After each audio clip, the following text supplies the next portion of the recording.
Hello students, आज अपने साझेदारी पेड़ी के लाभ के विषय में चर्चा कर रहे हैं। देखो, साझेदारी पेड़ी के कुल 11 लाभ है। पहला लाभ है सरल और एवं मितव्ययी स्थापना विधि। दूसरा लाभ है कार्यक्षम संचालन। तीसरा लाभ है साख में वृद्धि। चौथा लाभ अधिक पूंजी। पांचवा लाभ श्रम विभाजन का लाभ। छठा लाभ योग निर्णय। सातवां परिवर्तनशीलता।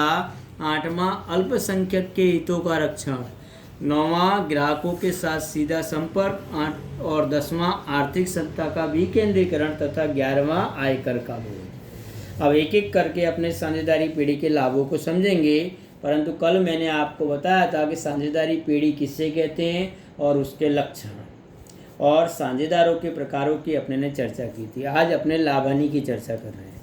पहला लाभ है सरल और मितव्ययी। मितव्ययी यानी दुर्लभतापूर्ण, कम खर्चीली यानी स्थापना विधि। देखो बच्चों, साझेदारी पेड़ी की स्थापना विधि व्यक्तिगत मालिकी की पेड़ी की तरह कम खर्चीली और सरल और मितव्ययी है।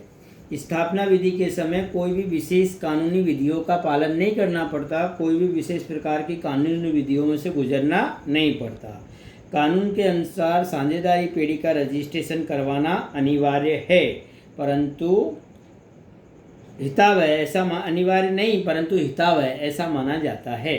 अनिवार्य नहीं है, हितावह है, इच्छनीय है, योग्य है। यदि रजिस्ट्रेशन करवाया हो तो उसके बहुत से लाभ प्राप्त होते हैं।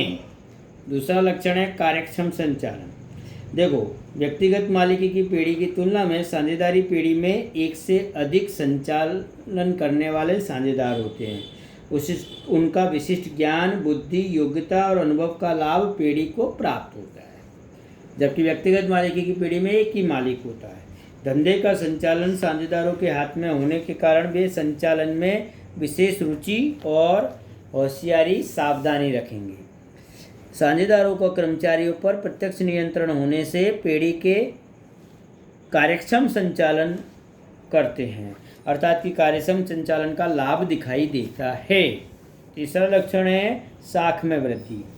देखो बच्चों, साझेदारी पेड़ी में प्रत्येक साझेदार का दायित्व असीमित होता है, व्यक्तिगत मालिकी की पेड़ी की तरह। इसलिए व्यापारी उनको उधार माल व विक्रय तथा ऋण देने में कोई भी प्रकार से हिचकिचाहट अनुभव नहीं करता, माल देने को तैयार हो जाता है। लेनदार अपना ऋण किसी भी साझेदार की व्यक्तिगत संपत्ति बेचकर प्राप्त कर सकते हैं।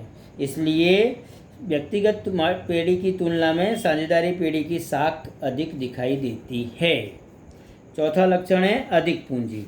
देखो बच्चों, व्यक्तिगत मालिकी की पेड़ी में एक ही मालिक को पूंजी लगानी होती है, जबकि साझेदारी पेड़ी में दो या दो से अधिक साझेदार के पास से पूंजी प्राप्त कर सकते हैं। भविष्य में धंधा का विकास हो तो अधिक पूंजी की आवश्यकता हो तो नए साझेदारों को प्रवेश देकर भी पूंजी प्राप्त की जा सकती है, अर्थात कि पूंजी का प्रमाण खूब अधिक प्राप्त होता है। कोई भी प्रकार की पूंजी की कमी नहीं आती। पांचवा लाभ है श्रम विभाजन का लाभ। देखो बच्चों, व्यक्तिगत मालिकी की पेड़ी में एक ही मालिक होता है, इसलिए श्रम विभाजन का लाभ नहीं होता, परंतु साझेदारी पेड़ी में अलग अलग साझेदारों के कुशलता के साथ उनकी शक्तियों का लाभ प्राप्त होता है। प्रत्येक साझेदार को उनकी शक्ति और योग्यता के अनुसार कार्य सौंपा जाता है, इसलिए श्रम विभाजन का लाभ देखने को मिलता है। छठा लक्षण है योग्य निर्णय। देखो बच्चों, व्यक्तिगत मालिकी की पेड़ी में त्वरित निर्णय लिया जा सकता है, परंतु त्वरित निर्णय कभी कभी लाभदायक नहीं होता, नुकसानकारक होता है। परंतु साझेदारी पेड़ी में कोई भी निर्णय लेने से पूर्व उसकी चर्चा विचारणा की जाती है। प्रत्येक साझेदार का मंतव्य लिया जाता है। तदुपरांत धंधे के हित के में सर्वसम्मति से निर्णय लिया जाता है। मीटिंग्स बुलाई जाती है, सभा बुलाई जाती है।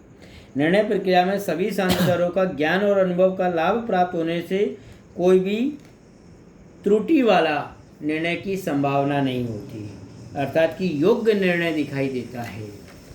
सातवां लक्षण है परिवर्तनशीलता। देखो, सातवां लाभ है परिवर्तनशीलता। देखो बच्चों, साझेदारी यह एक ऐच्छिक करार है। इस करार में आवश्यकता अनुसार परिवर्तन करना चाहे तब परिवर्तन कर सकते हैं। परिवर्तन होने के संयोगों के अनुसार पेड़ी के संचालन और इसके ढांचे में आवश्यक परिवर्तन सरलता से किया जा सकता है, यानी कि परिवर्तन करना इतना कठिन नहीं होता। अगला लक्षण है अल्पसंख्यक के हितों का रक्षण। देखो बच्चों, सामान्य रूप से साझेदारी के धंधे में कोई भी कार्य सभी साझेदारों की सहमति से किया जाता है। पेड़ी के निर्णयों में भी एक साझेदार की असहमति हो तो वह निर्णय नहीं लिया जा सकता, निर्णय कैंसिल हो सकता है। कोई भी साझेदार पेड़ी के विसर्जन की मांग कर सकता है। इस प्रकार अल्पसंख्यक के हितों का रक्षण दिखाई देता है, अर्थात कि प्रत्येक साझेदार को ध्यान में रखकर ही सब कार्य किया जाता है। फिर अगला लाभ है इसका ग्राहकों के साथ सीधा संपर्क। देखो, ऐसे तो व्यक्तिगत मालिकी की पेड़ी में ग्राहकों के साथ संपर्क अधिक दिखाई देता है, परंतु साझेदारी पेड़ी में भी ग्राहक और कर्मचारियों के साथ सीधा संपर्क होने से आवश्यकता अनुसार परिवर्तन किया जा सकता है। ग्राहकों की मांग रुचि को ध्यान में लिया जा सकता है। आर्थिक सत्ता का विकेंद्रीकरण, 10वां लाभ। देखो, साझेदारी संस्था में 2 या 2 से अधिक सदस्य होने से आर्थिक सत्ता सभी साझेदारों के बीच विभाजित हो जाती है। और 11वां लाभ है आयकर का अल्प बोझ। साझेदारी पेड़ी का लाभ प्रत्येक साझेदारों को साझेदारी करार के अनुसार विभाजित होने से आयकर का बोझ कम दिखाई देता है। व्यक्तिगत मालिकी की पेड़ी की तरह इसमें भी आयकर का बोझ कम होता है। देखो बच्चों, अभी अपने ने साझेदारी पेड़ी के लाभों की चर्चा की। अब अपने साझेदारी पेड़ी के दोष, अवगुण, सीमाएं या लिमिटेशंस के बारे में समझेंगे। अब इसके 5, 6, 7 इसकी हानियां हैं, 7। उसमें पहली है सीमित पूंजी, दूसरा है असीमित दायित्व, तीसरा है मतभेद की संभावना, चौथा है रहस्यों को बनाए रखना कठिन, 5वां हिस्से के हस्तांतरण में कठिनाई, और 6ठा निर्णय में विलम्ब, और 7वां अल्पायु। देखो बच्चों, यहाँ अपने सीमित पूंजी। अब देखो, ऐसे तो सबसे अधिक सीमित पूंजी व्यक्तिगत मालिकी की पेड़ी में दिखाई देती है, परंतु आधुनिक उद्योग धंधाओं के विकास और विशाल कद आकार को देखते हुए आज साझेदारों की पूंजी एकत्रित करने की शक्ति भी सीमित ही मानी जाती है। साझेदारी पेड़ी द्वारा विशाल पैमाने पर धंधा को अवकाश कम रहता है। संशोधन जैसे कार्य में भी पूंजी की कमी होने के कारण उनका रिसर्च या खोज नहीं कर सकते। इस प्रकार की पेड़ी में पूंजी में सीमित प्रमाण दिखाई देता है या सीमित पूंजी होती है। दूसरा दोष है इसका असीमित दायित्व। देखो बच्चों, व्यक्तिगत मालिकी की पेड़ी की तरह साझेदारी पेड़ी में प्रत्येक सदस्यों का दायित्व असीमित होता है।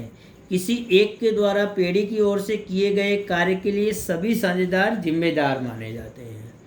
पेड़ी का ऋण चुकाने के लिए यदि पर्याप्त मात्रा में संपत्ति न हो तो ऐसे समय पर सभी साझेदारों को अपनी निजी संपत्तियों को बेचकर भी पेड़ी के ऋण को भुगतान करना पड़ता है।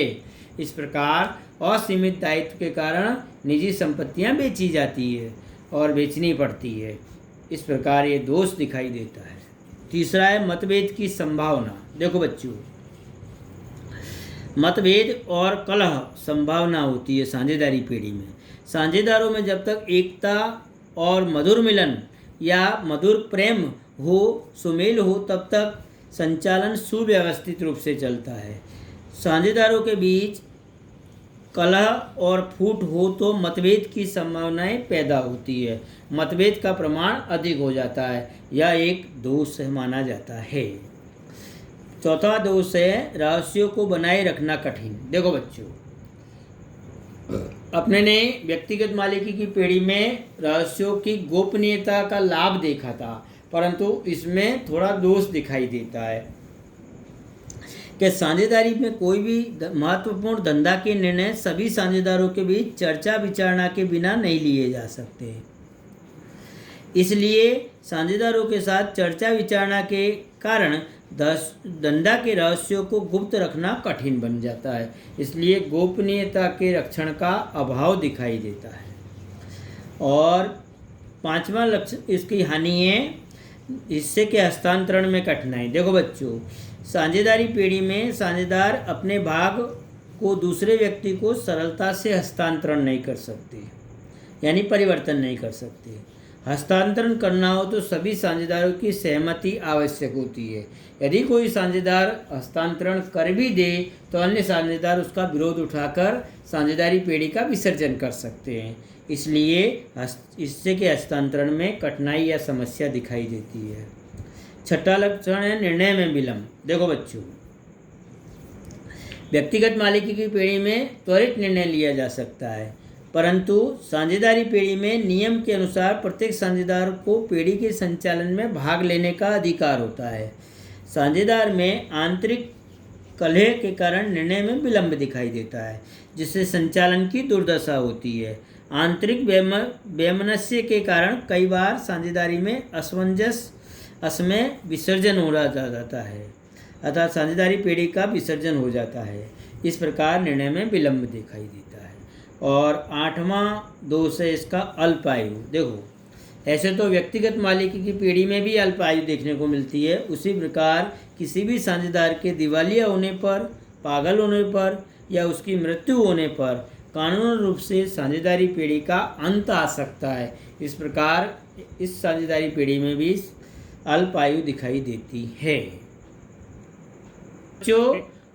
देखो बच्चों, आज अपने साझेदारी पेड़ी के लाभ व हानि दोनों की चर्चा की है।